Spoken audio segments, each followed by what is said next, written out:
মৃত্যুর কষ্ট ও যন্ত্রণা থেকে বাঁচার জন্য একটি দোয়া বেশি বেশি পড়বেন। আমাদের সকলকে কিন্তু চলে যেতে হবে, কেউ আমরা থাকতে পারবো না।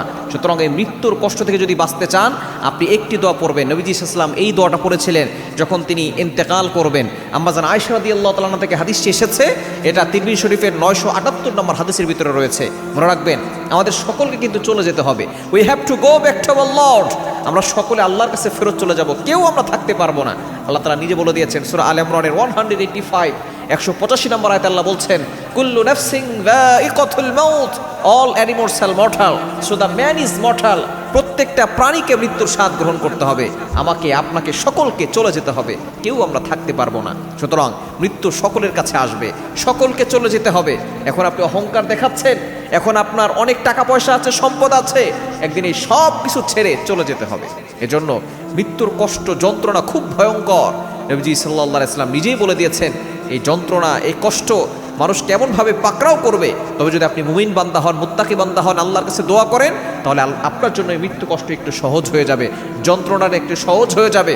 কিন্তু যারা মুত্তাকি হবে না, যারা আল্লাহর সাথে নাফরমানি করবে, তাদের ভয়ঙ্কর পরিস্থিতি হবে। এজন্য আপনি একটি দোয়া পড়বেন। তিরমিজি শরীফের 978 নম্বর হাদিস, আম্মা জান আয়েশা রাদিয়াল্লাহু তাআলা আনহা বলছেন, যখন নবী সাল্লাল্লাহু আলাইহি ওয়াসাল্লাম একেবারে শেষ সময়, তখন তার মৃত্যুর কষ্ট এতটা হচ্ছিল, নবীজি সাল্লাল্লাহু আলাইহি ওয়াসাল্লাম তার পাশে একটা বাটিতে পানি ছিল, সেই বাটির ভিতরে হাত দিয়ে তিনি সেই পানি নিয়ে তার মুখে মলে দিচ্ছিলেন, মুখের ভিতরে মাসাজ করে দিচ্ছিলেন নিজের হাত দিয়েই। এতটা কষ্ট হচ্ছিল এবং তিনি একটি দোয়া পড়েছেন, আল্লাহুম্মা আইন্নি আলা গামারাতিল মাউত ওয়া সাকারাতিল মাউত, আল্লাহুম্মা আইন্নি আলা গামারাতিল মাউত ওয়া সাকারাতিল মাউত। আল্লাহ, আপনি মৃত্যু কষ্ট থেকে, মৃত্যু যন্ত্রণা থেকে আপনি আমাকে আশ্রয় দেন। আপনি এই দোয়াটা বেশি বেশি পড়লে আল্লাহ তাআলা মৃত্যুর কষ্ট আপনার জন্য সহজ করে দেবেন। মৃত্যুর যন্ত্রণা এতটা কষ্টকর যে জীবিত ছাগলকে যদি চামড়া ছিঁড়ে ফেলা হয় তাহলে কতটা কষ্টকর হবে, 7টা আসমান ভেঙে যদি আপনার উপরে পড়ে কতটা কষ্ট হবে, এর থেকেও ভয়ঙ্কর কষ্ট।